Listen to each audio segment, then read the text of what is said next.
We have a panel of briefers joining us from NASA headquarters. We have NASA Administrator Bill Nelson.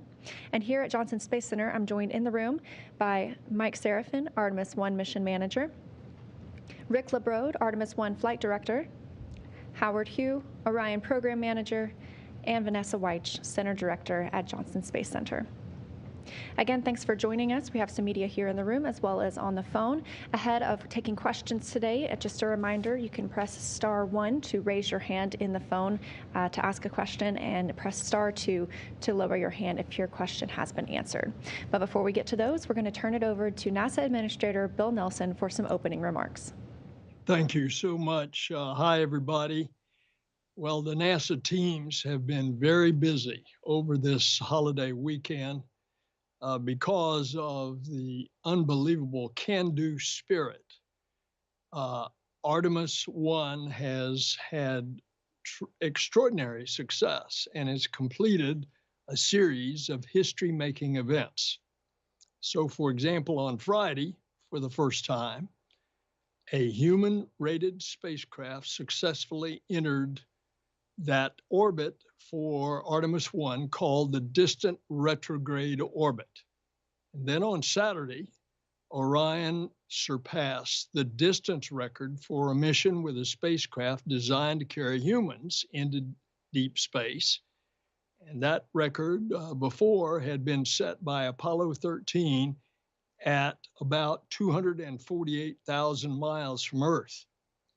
And just over an hour ago, Orion set another record, clocking its maximum distance from Earth, 270,000 miles. And of course, Artemis builds on Apollo. Not only are we going farther and coming home faster, but Artemis is paving the way to live and work in deep space in a hostile environment, to invent, to create, and ultimately to go on with humans to Mars. Now, since the launch, we have been receiving critical data back, and there's a lot more to come.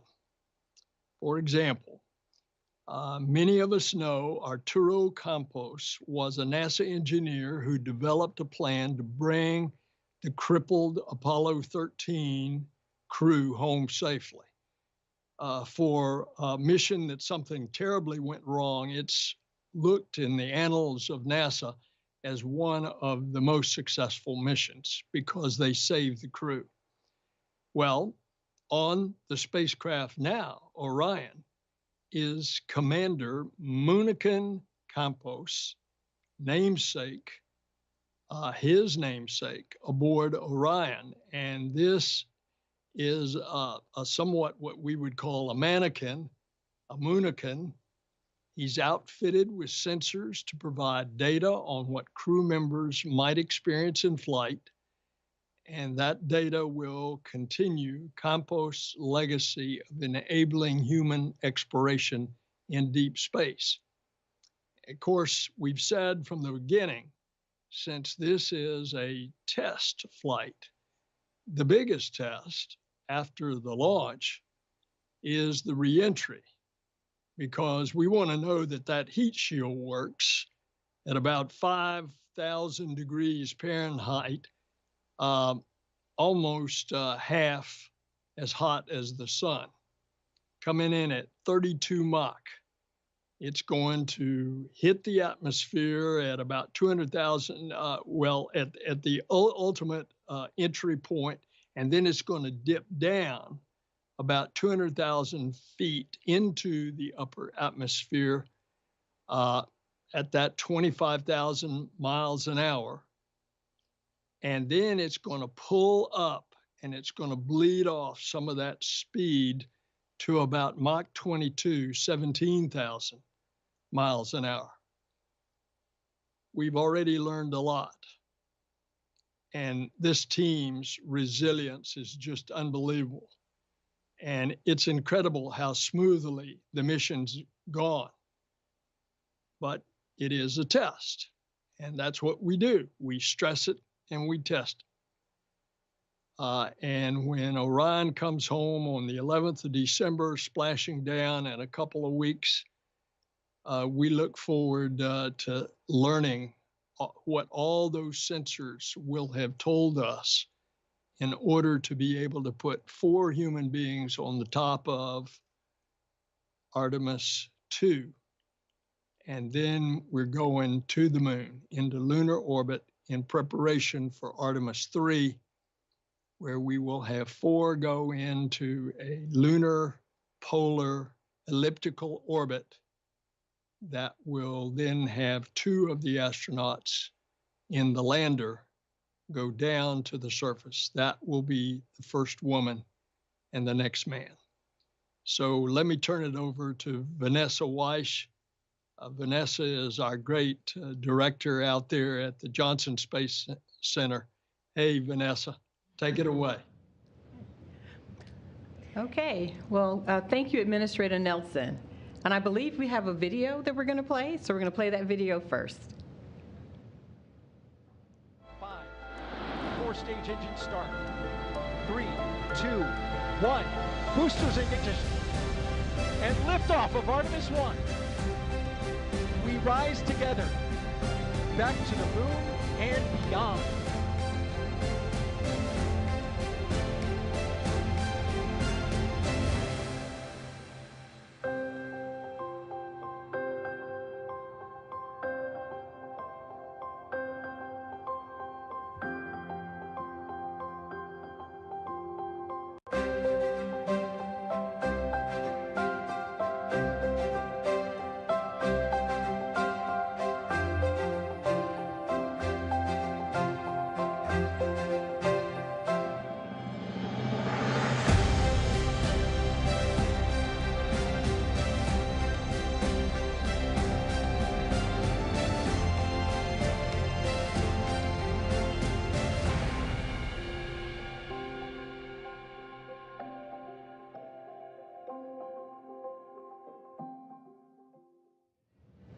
Wow. So go Orion. You know, this mission is just the success of many women and men from all across NASA. And then for Orion itself, Lockheed Martin and the flight control team. It's just a wonderful opportunity that I have. I've gone over to the control center and had an opportunity to talk with many of the members of the flight control team, people in the support rooms, back rooms, and thank them for their work. But now isn't a chance for me to publicly say thank you to each of them for all of the hard work that they've put into this mission.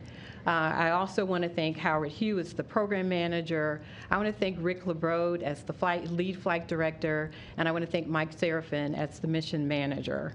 The mission is just going completely flawless. Of course, we're learning. There's things that we have to figure out about the systems themselves, but Orion is just performing so very well. This is a chance for us to talk about the fact that with Orion today, being a spacecraft that is in lunar orbit, we also have a spacecraft, the International Space Station, that's in LEO. So right now, our teams are controlling 2 spacecraft, and it's just amazing, the accomplishments that we've had, and many more to come. But with the Artemis program, as the administrator said, right here at NASA's Johnson Space Center, we're just super proud of the Orion. We're also working on the Gateway, which will be a platform in the lunar vicinity. We're building new suits. We're building rovers. We're working with the Marshall Space Flight Center on the lander. All of that so that we can continue to explore with our astronauts going into space. This mission is just a great success. It's the beginning. It will allow us to do Artemis II, where we will put our astronauts on board. The tests that are going on today, you're going to hear the mission management team, because Orion is performing so well, they're adding new test objectives to the mission. So that's a great thing. That lets you know that right now we're learning about this vehicle and preparing for going forward into the future. I did also just want to share that, right now we have spent this past weekend celebrating Thanksgiving, and our flight control teams did get an opportunity to celebrate Thanksgiving. And we just want to say again, thank you to all of the people that are making this possible. It takes many, many people all around the world to make this happen. And with that, I just want to say thank you to each and every one of you. You're doing a great job, gentlemen. Thank you, Vanessa. And for additional opening remarks, we'll turn it over to Artemis Mission Manager Mike Serafin. Well, good afternoon, and thank you for those kind words, Administrator Nelson and Vanessa. Welcome to Flight Day 13 of our 26-day marathon. You know, as Vanessa mentioned, we are looking at adding additional objectives, and the halfway point in this mission allows us and affords us an opportunity to step back and look at what our margins are and where we could be a little smarter to buy down risk and understand the spacecraft's performance for crewed flight on the very next mission. So this halfway point teaches us to number our days so that we can get a heart of wisdom. And adding 7 new objectives above the baseline that we agreed on to further characterize the thermal environment, but also the propulsion system, allows us to again get smarter for crewed flight. In terms of mission status, we are continuing to proceed along the nominal mission, and we passed the halfway point in terms of distance from Earth. We passed the halfway point in terms of time in the mission plan.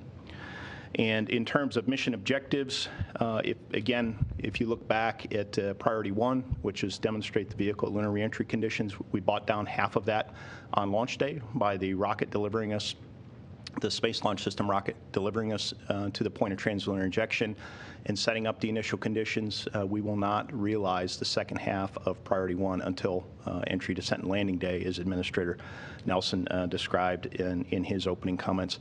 In terms of priorities 2 and 4, we are 25% complete, so we've got 31 of the 124 baseline objectives complete.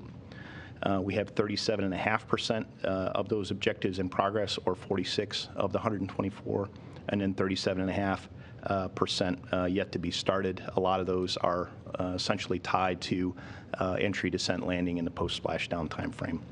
So adding the 7, what we're calling real-time objectives, adds above and beyond that 124 objective content in terms of priorities 2 and 4. And then priority 3, retrieving the spacecraft. We will again achieve that on entry and splashdown and recovery day. We are starting our initial preparations for deployment of the recovery forces out at Naval Base San Diego. Our Exploration Ground Systems-led recovery operations team in the U.S. Navy have begun their preparations for what they call just-in-time training. And they are going to deploy tomorrow for that training and then come back to shore and then set up for recovery. In terms of the mission management team, we did meet, since the last time I was here to talk to you, we did meet on Tuesday, November the 22nd. It was a non-decisional meeting, 45 minutes, and we just largely statused the progress of the mission. We also met on Wednesday, November the 23rd. Again, that was largely a non-decisional meeting. We did go through the imagery findings to date, and we did discuss those, and there were no imagery findings of consequence through our integrated imagery team. And then the mission management team was off Thursday, November the 24th through Sunday the 27th, largely because the mission is proceeding so well. And none of the anomalies or funnies that are out there are of consequence. We did meet today for 2 hours. It was a decisional meeting. We did close one of our anomaly resolution teams associated with the star trackers and the random access memory built-in test hardware that we're seeing a number of funnies on, and we essentially concluded that the hardware is performing as expected, and this is really just a byproduct of the flight environment. And then we did approve 2 flight rule waivers associated with setting up for the additional flight test objectives, and those will enable us to set up the initial conditions for that. So with that, I'll pass it back to you, Leah. Thanks, Mike. And I will pass it over to Rick LeBrode, Artemis I Flight Director. All right, thank you very much. I can't tell you what a pleasure it is to be here to give you a status on how well things are going. It's always a lot easier when things are going so well. I think I want to start with I have a graphic that shows that you've seen before. It's the mission trajectory. So if you could put that up, please. It's pretty straightforward. We're halfway in the mission, so you figure we're halfway through the DRO. So I don't know if we got that.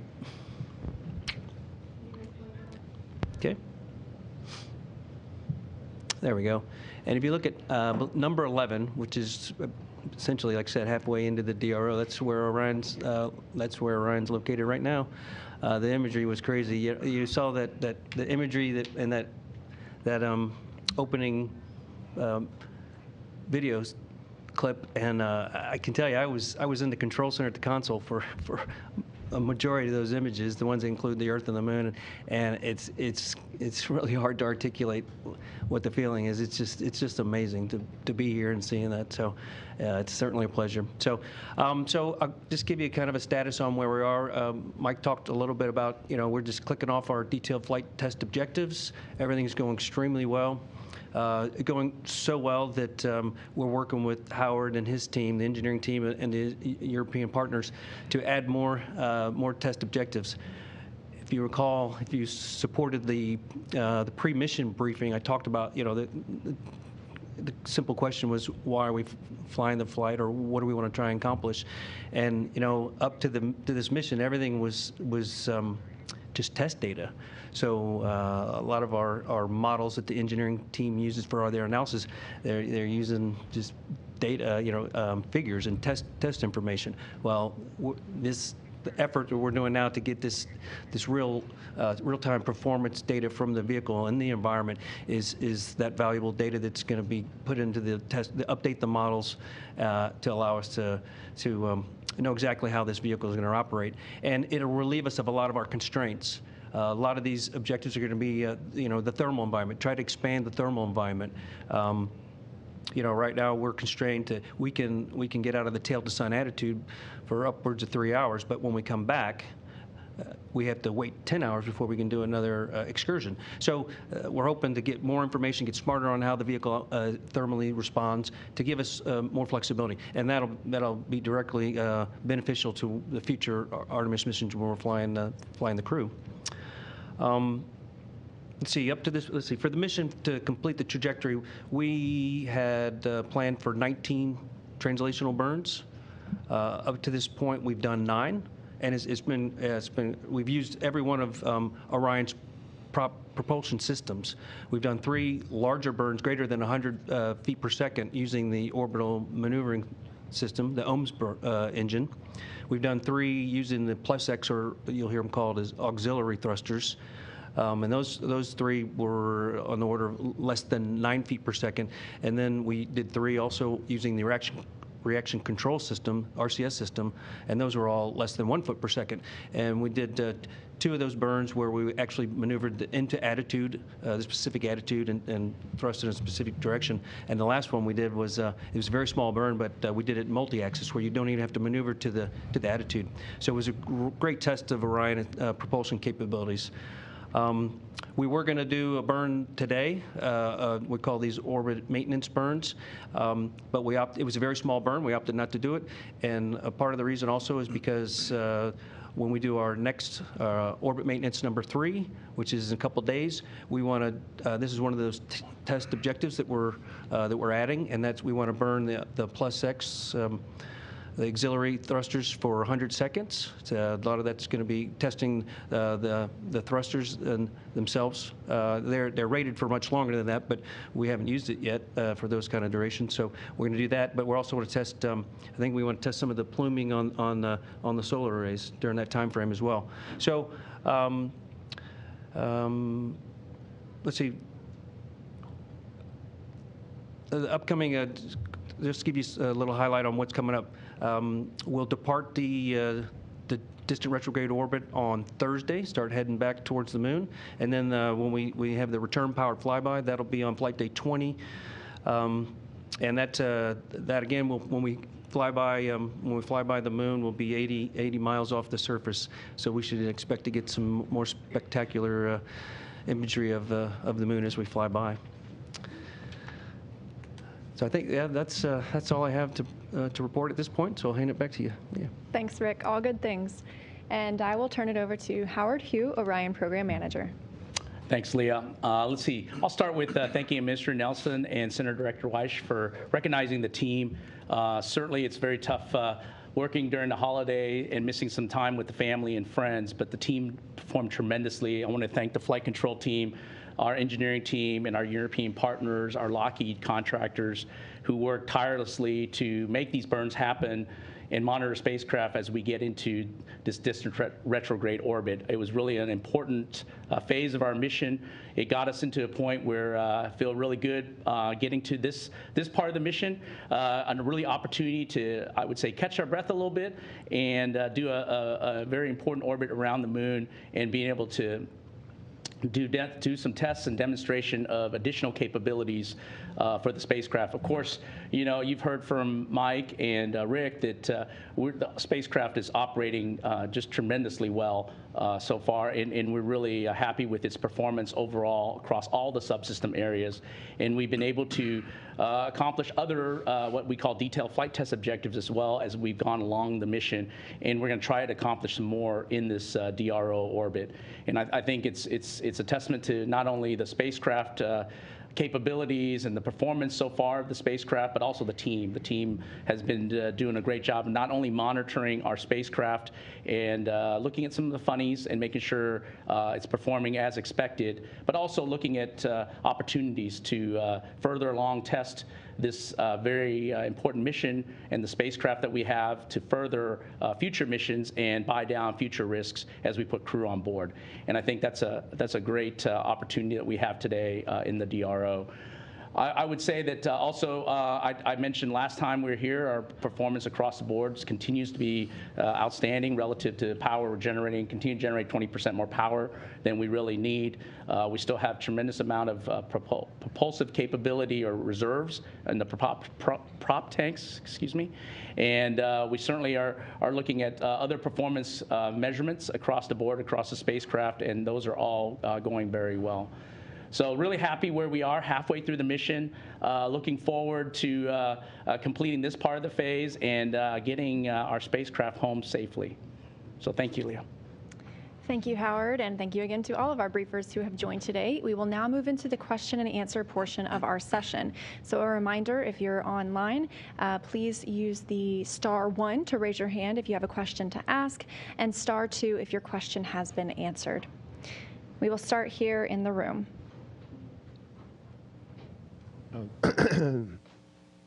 Thank you, Mark Carreau with Aviation Week and Space Technology.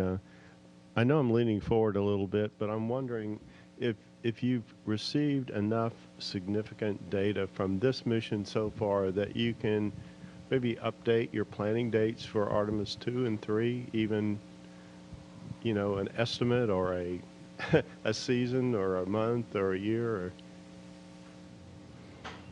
Do you want me to start with that one, Howard? And you can. Yeah, and I'll follow. Okay. That'd be great. Yeah, thank you for the question, Mark. We are starting to look at the Artemis 2 dates. We know that we need to refly some of the components from the Artemis 1 vehicle on the Artemis 2 vehicle, and we're looking at the detailed schedules there. It's a little bit early to say exactly what those are, but we did talk today in the mission management team about how the avionics boxes are performing that we plan to refly, and they are performing very well. I don't know, Howard, if you have anything to add on that.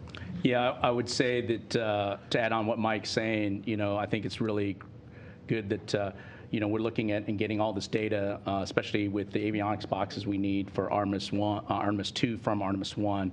So we'll be making sure those get off the vehicle when we splash down safely and get the Artemis 1 crew module back. That will go into our Artemis 2 spacecraft. For Artemis 2, we're also right now in the flow, so we're working very hard to go as fast as we can. And we're learning a lot from our obvious Artemis 1 flow, and we'll incorporate those lessons learned into our Artemis 2. We still have a lot of testing ahead with Artemis 2 spacecraft both the crew module and the service module that we need to accomplish. And I think after this mission, as the boxes come back from Artemis I and put on board Artemis II, at the agency level, we'll be reviewing all our schedules across the board and stitching those together. So that's where we stand today. Yeah, and Mark, the only other point that I would add is, if you come back to our priority 3 objective, which is retrieve the spacecraft for programmatic cost savings and avionics reuse, that is baked into that retrieve the spacecraft objective. We had to work our way through a number of challenges just to get to launch, and we had a variable mission duration. And we couldn't anchor the schedule activities until we got through the hydrogen leak challenges that we had, and the hurricane, and a whole host of other things. And then the launch date anchored which class of mission we were flying, and we are on a short class mission, a 26-day mission. So we're taking that into consideration now, and we're starting to work that into our schedules. Thank you. And just before we go to additional questions, a couple of things I wanted to note. Administrator Nelson and Center Director Vanessa Weich won't be able to join us for the question and answer portion. And then just a reminder to our media to please state your name and affiliation and to whom your question is addressed. So with that, back to the room. Thanks very much. Eric Berger with Ars Technica. 2 questions. First of all, for Mike, I think you talked about priority 1 objectives, and I'm just curious how much of the overall risk at this point you've retired. You've gone through launch, obviously. MMOD is looking pretty good, or it was as of the last briefing.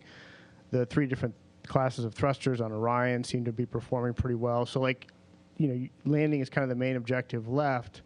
So is that like 50% of the risk, 75, 25? Just trying to get a sense of where your primary concerns are in terms of sort of overall risks retired. And Howard, there was a blog post about a loss of comms several days ago with Orion. I'm just wondering what the resolution of that issue was, and if that's something to be concerned about going forward. Okay, I'll start, Howard, and you want to follow up on the blog post? Yeah. Okay. Thanks. So again, thank you for the question, Eric. In terms of risk that's retired, we did talk pre-flight about the Pareto chart, which identifies our top risk drivers. Certainly, micrometeoroid and orbital debris, which is our top risk driver, is in play until we get out of the space environment. But being halfway through the mission puts us roughly halfway through that risk, because it is a function or a byproduct of how long we're in the spaceflight environment. We had other risks associated with first-time flight of the rocket and the overall system performance of the rocket, the integrated avionics and software risk, and RS-25 engine. All of those have been retired. We have a demonstrated rocket. In terms of the spacecraft, some of those have been bought down, but some of them are not going to be retired from a mission standpoint until we get to landing day, specifically the parachute and parachute deploy system, and then the heat shield. So that, again, comes back to our priority 1 objective.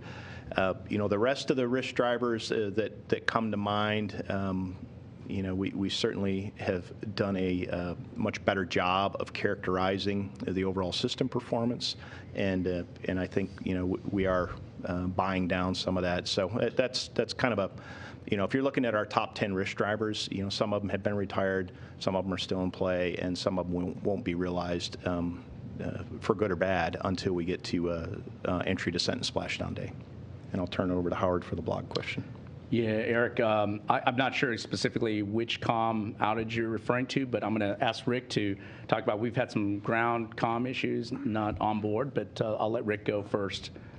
Yeah, so if it's the one I believe you're thinking about, in order to make sure we get enable comm from the vehicle, flight controller and mission control Inco has to send the command to get the onboard comm system configured, and then the ground controller, also flight control position and mission control, coordinates with the Deep Space Network engineers, gives them what the configuration of the vehicles can be. Then they actually load the parameters to configure their network to support it.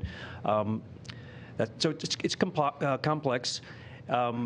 and we've changed things since the beginning of the mission, is to give us more capability, open the bandwidth. So we've added 2 more modes. They're based on data rates, and then we go uncoded, which then doubles our bandwidth. So we're not using a coding scheme to improve our signal to noise ratio, which allows us to actually bring down more data. Do that streaming. When we started streaming the video, it was because we were able to open the bandwidth, which allows us to do file transfers, bring the data off the vehicle, and also do the streaming video. Well, it was simply a misconfiguration at the Deep Space Network, where they were set up for a data rate that the vehicle was not set up for, and it just going through the troubleshooting process, finally figured that out, and then we recovered. Once we got the right data rate, we recovered the return link. Yeah, and Eric, just to add a little clarity on this one, as I understand it, Rick, and you can correct me if I'm wrong, we need the spacecraft data rate, the Deep Space Network ground site data rate, and the MCC data rate all to be in the same configuration, and we got out of configuration with those just due to kind of some ground-to-ground coordination. Did I get that right? That's exactly right. Okay. Okay. Next question is on the phone with Marcia Dunn. Hi, good evening. A couple of questions, probably for Mike or Howard. How many avionics boxes are you going to be taking from Artemis I, from this Orion, put on the next one? And what else is being shared that will be removed from the spacecraft for the next mission, no matter how small or insignificant it might seem? And then secondly, for Splashdown Day, how many people and craft do you expect to be part of the recovery effort? How many people and how many ships, planes, helicopters? I'm just looking for a big picture. Thanks. Yeah, maybe Mike, I'll take the first one, if you can take the second one. Mm-hmm. Yeah, Marcia, thanks for the question. Right now, we're looking at 8 avionics boxes across the board from Artemis I to bring from the Artemis I spacecraft and Artemis II. Let's see, I think your other question, and maybe you can repeat the second half of your question if I don't get it exactly right, has to do with, can you repeat that one more time? You wanted additional information on what else is, I think, what else we're bringing forward that's not avionics boxes, is that correct? That's correct. What other pieces are you going to be pulling out for Artemis II? Yeah, we are. I think Administrator Nelson mentioned Munich and Campos. Munich and Campos sits on a Orion seat, and so we will be using that seat for Artemis II as well. That's a non-avionics system that we would be utilizing on Artemis II, but nothing else from the spacecraft on Artemis I that we would be reusing besides those items I mentioned. And Marcia, thank you for the question on the recovery operation. And our recovery operations lead, Melissa Jones, is not on this call, so you might want to confirm some of this with her at a later time. But the ship, we have a well-deck ship that is provided via partnership with the U.S. Navy out of Naval Base San Diego. We will put about 85 NASA and industry partner personnel on the ship to support that operation, and that is above and beyond the ship's standard complement, which is a couple of hundred sailors. We will have deployed from the recovery ship itself at least 4 small boats, what they call small boats. 2 of those will be what they call rigid hull inflatable boats, and then 2 of those will be kind of smaller rafts. And then we'll have 2 helicopters deployed from the flight deck, one to support some of the imagery observations associated with the parachute deploy and splashdown, and another one to support locating the objects that are jettisoned from the spacecraft as it descends, things like the forward bay cover and some of the parachutes as part of the parachute deployment sequence. And then we'll have at least 1 aircraft at a higher altitude capturing imagery. So that's kind of a broad picture of it. We can get you more details at a later time. Okay, next up we have David Curley with Discovery Channel.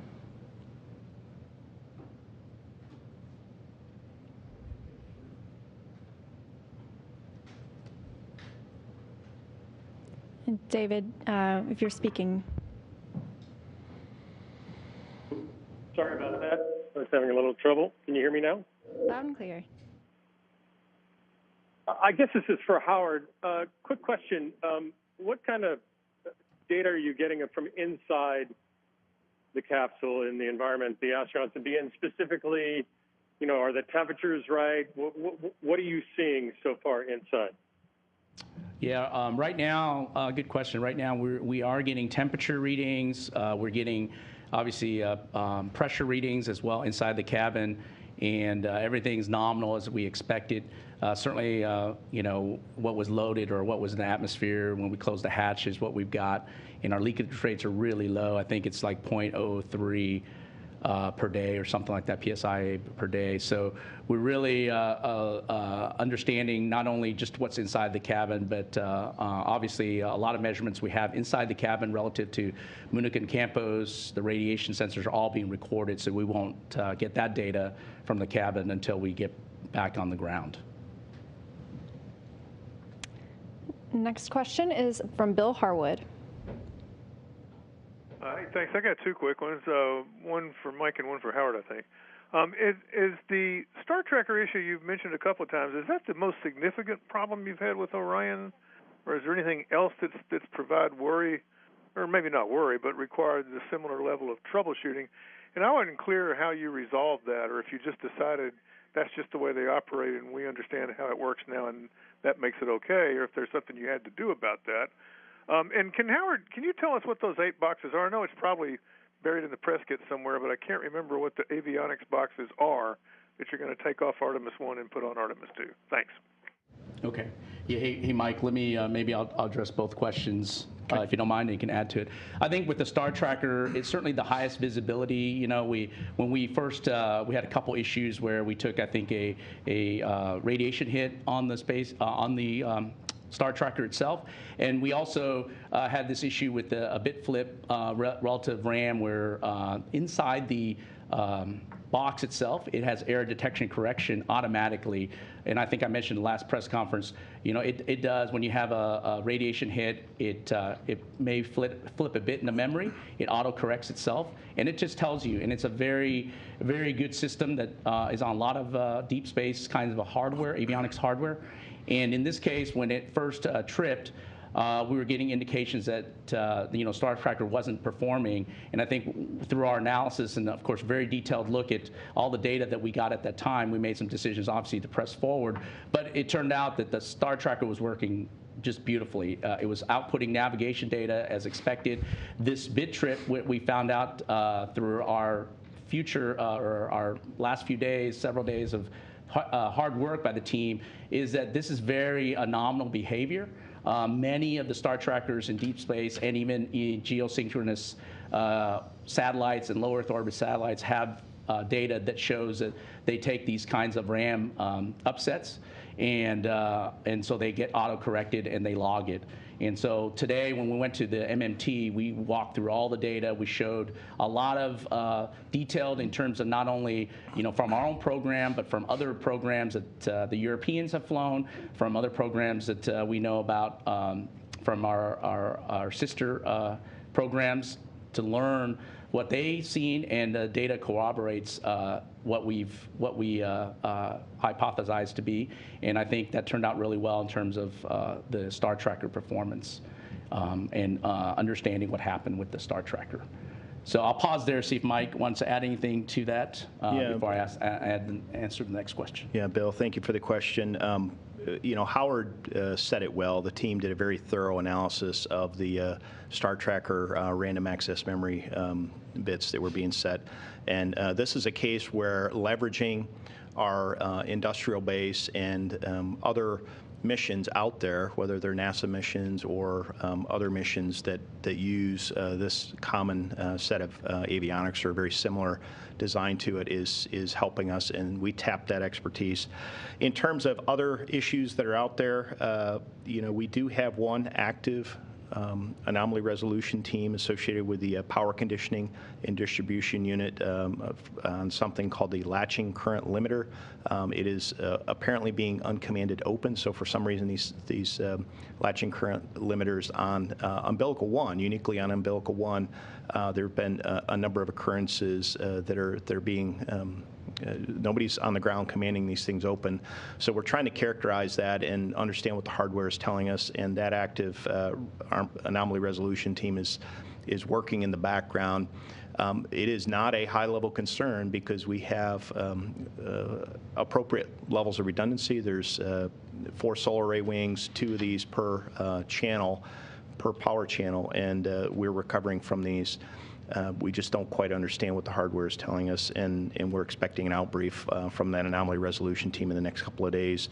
The other things that are out there, we've talked previously about the coolant loop 1 flow rate being erratic. We believe that there's gas in the fluid, and we're periodically seeing the flow rate drop, and then it comes back up as the gas bubble moves its way through the coolant loop.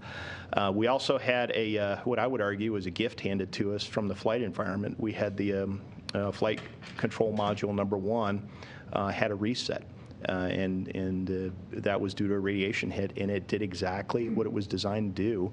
And we have a feature called the cross-channel reset, and the system recovered by itself, and it handled the radiation hit as it was designed. So we're again characterizing the system performance. We're learning from it. We're learning what the hardware is telling us. Some of this is unfamiliar to us in the flight environment, and we're rolling that into all the operations. So I don't know, Rick, if you have anything to add to that. No, you've covered it well. That cross-channel restart essentially is when a computer goes down and comes back up, it gathers information from the other computers to basically get right back to where it was and get back into a sync with all the other 3 computers. Yep. Work just as it's designed. And I'll answer the last question, or the second question. So we're returning the Orion IMUs, or inertial measuring units, the GPSRs, which is the receivers for GPS, and then the phase array antennas. So that's the list of items that we are using from Artemis I and putting on board Artemis II. All right, thank you all. The next question comes from Isam Ahmed.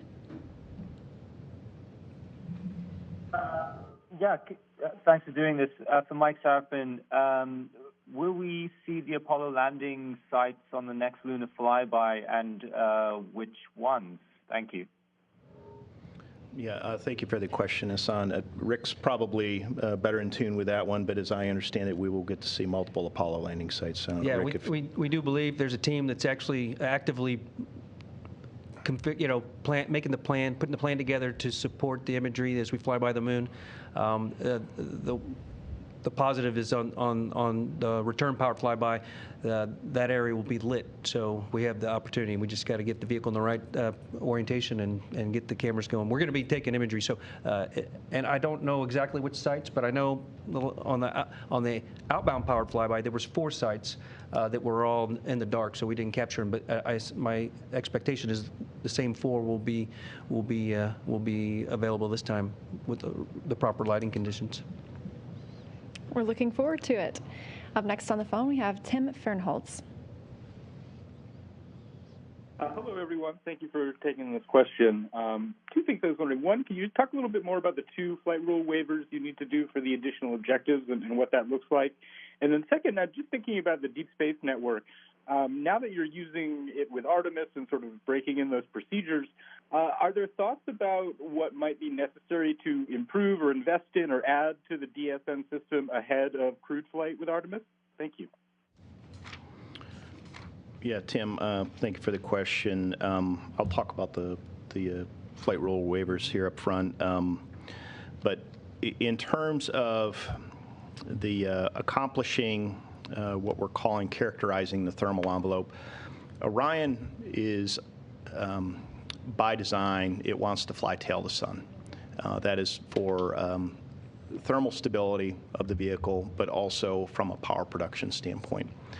And the vehicle, through analysis, is allowed to go up to 20 degrees in either pitch or yaw out of that perfect tail to sun orientation. So what we're doing is we're characterizing the corners of the box, 20 degrees, 20 degrees, and doing that.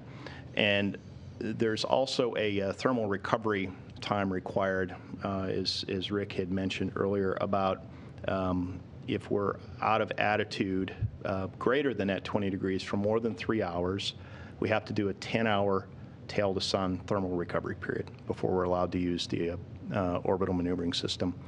So the waiver was specific to the thermal analysis requirements and the desire to gather some of the data on that thermal envelope expansion, and that is consistent with a test flight. We want to do envelope expansion and validate our models.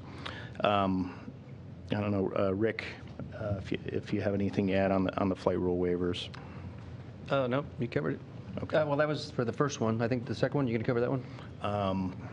I'm trying to remember. The second one was for the solar array positioning constraints, yes. Right? We for the various burns that we do with Orion, we have specific attitudes or positioning that we put the solar array wings, and that's to prevent damage from plume impingement from the reaction control thrusters. And for this 100-second plus X test, we want to put the position of the arrays different than what had been previously analyzed and was considered approved, and that's why we're waiving. And this is to gain the data that we want. That's specifically why we're doing the test. So that's the rationale for that waiver. Yeah, and thank you for the reminder. So that the specific constraint that we're trying to avoid is not a plume impingement or a load constraint on the solar array wing. It has to do with the radiant heating from the engine that's in proximity to the solar array wing. So those were the two waivers that were approved, and they are specific to these test conditions and specific to the objectives that were set up. These are not just what I'll call generic waivers for operations across the mission, and we did make that clear today. Hey, Mike, would you mind? I'll jump in with a couple fine points relative to that. From a spacecraft perspective, Mike talks about the 20-20-20 degree envelope. I mean, we've already analyzed this as pre-mission. We know that we can operate in these regimes. There were some flight rule constraints relative to the two pieces, the OMZ or the main engine, and then also the star tracker was also. So I think from an overall risk perspective, that's why we talked about pressing forward with this particular objective, is because we feel like through our pre-mission analysis that we're able to operate in those boundaries. We just want to make sure in this real flight environment that we get to those corners of the boxes. So that's one piece, and that's the same for the arrays. The arrays, we've tested and certified them to be in these configurations, although we didn't nominally want to operate them in that because of what we needed to do for the mission. But now as we do the flight test objectives, there's no risk with the hardware in terms of where we want to park these arrays for this test. So I just want to make sure that was clear, Mike. Yeah, thank you for that, Howard. And then Tim, you had a second part to your question. I'm forgetting the second part. No worries. Thank you for the detailed explanation. I was just asking about, given sort of the work through of the process with the Deep Space Network, is there any thought to investing in further capabilities or improving that network ahead of crewed flight when it may be more important to get that communications done quickly? Yes, Tim. The answer is yes.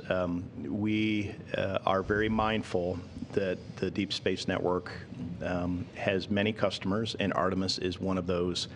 But there are many science missions out there. There are many space technology missions and other partnership missions out there.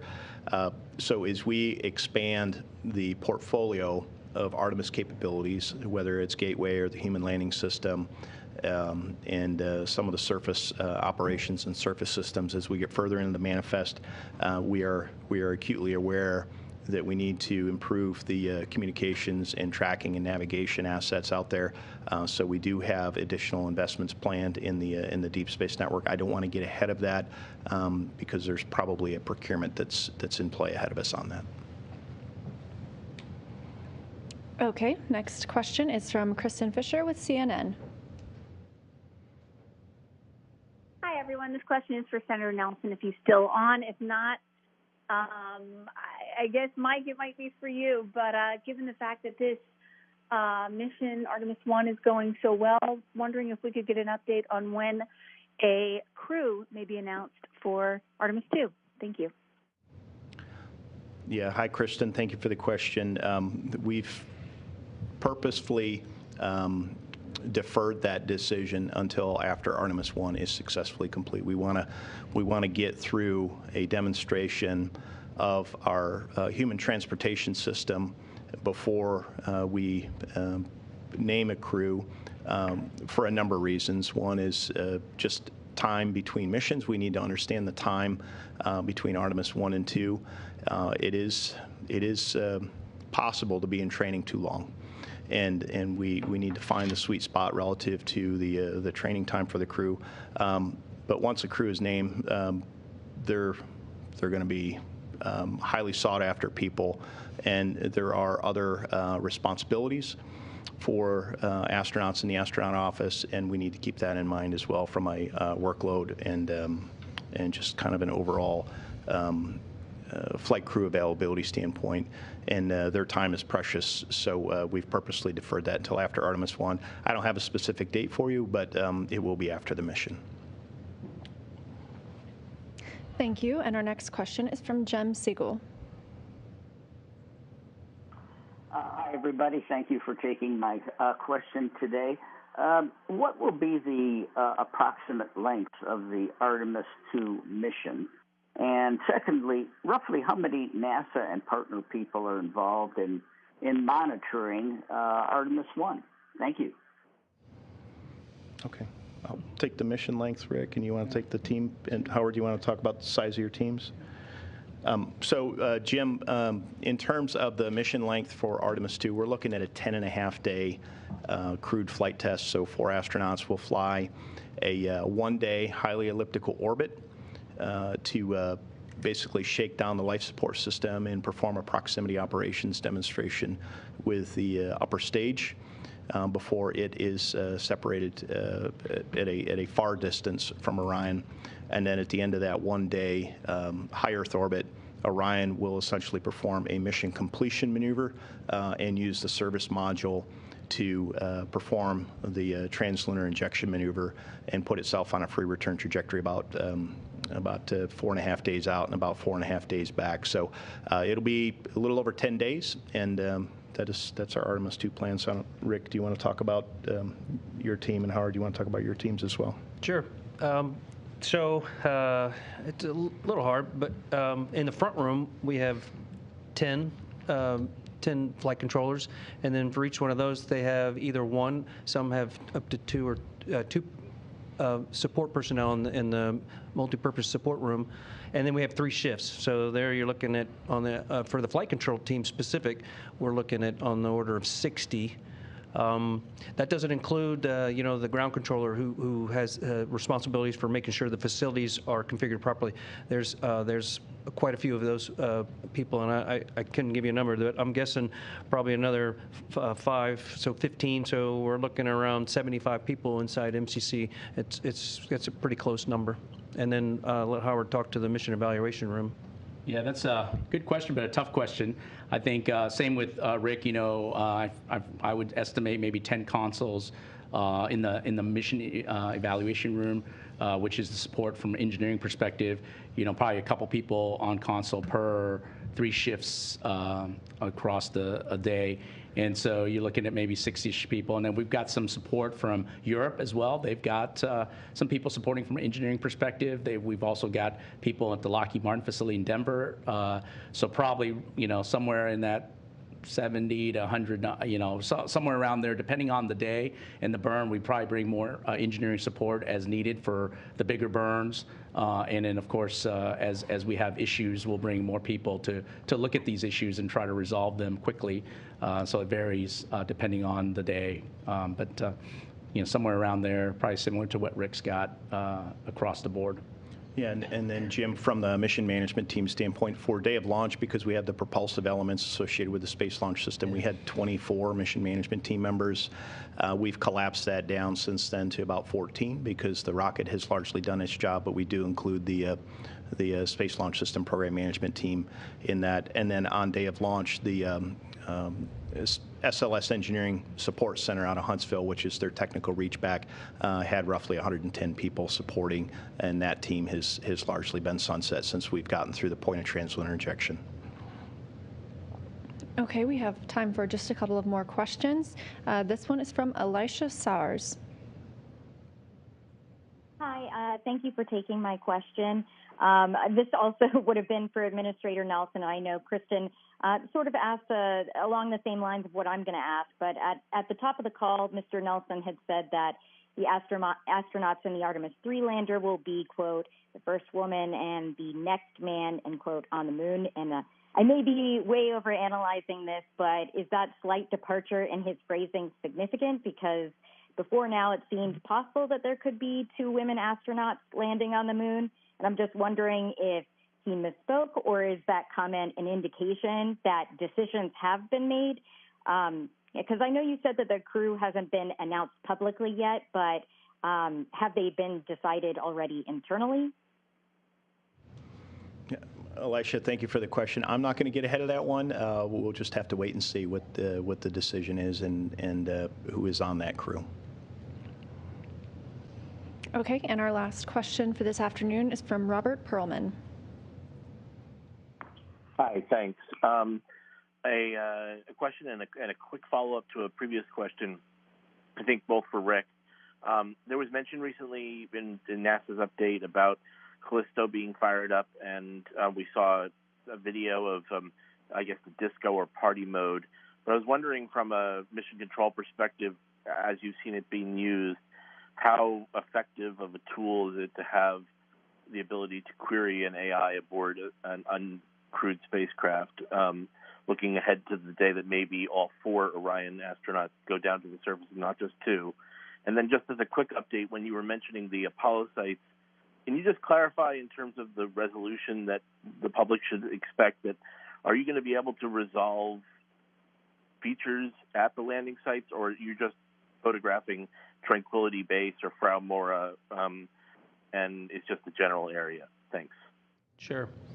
With respect to the CIT, the Crew Interface Technology payload, I personally think it'll be very advantageous for the crews, probably more so when we actually leave Gateway and start going deeper into space, where the time delay between us and the ground and the crew, it's going to be problematic for us to be able to do things real time. And if they have a device on board that can answer a lot of their questions based on a database that they have, that seems like something that would be beneficial to the crew. As far as the way it's set up for Artemis I, the flight control team, really, we're just activating the equipment and scheduling the services at the Deep Space Network. We got to schedule a specific antenna, and then make sure it's configured properly to support the event. But as far as of all the other stuff that's going on, we're just kind of enjoying the imagery just like you guys are, but not really actively participating. I know Howard probably can give you a little bit of insight because he's participating in a couple of the events, so he can give you his perspective. I'll pause a second to see if you want to add anything there.